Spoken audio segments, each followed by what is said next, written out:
آخیش تونستم سرشون کلا بزنم و از خوردن زهر فرار بکنم.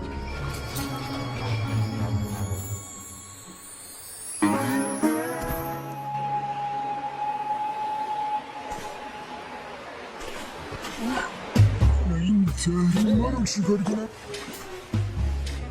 باید یه جوری از شرش خلاص بشم.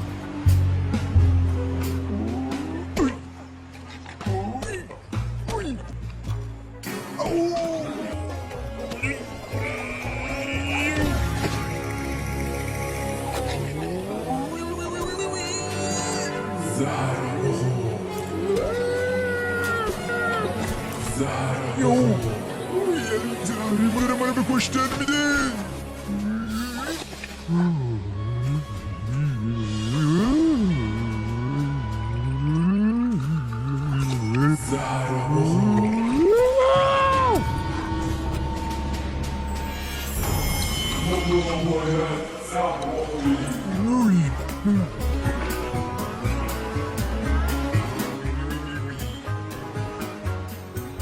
درو باز کنید، اومدم خودم زهرو بخورم.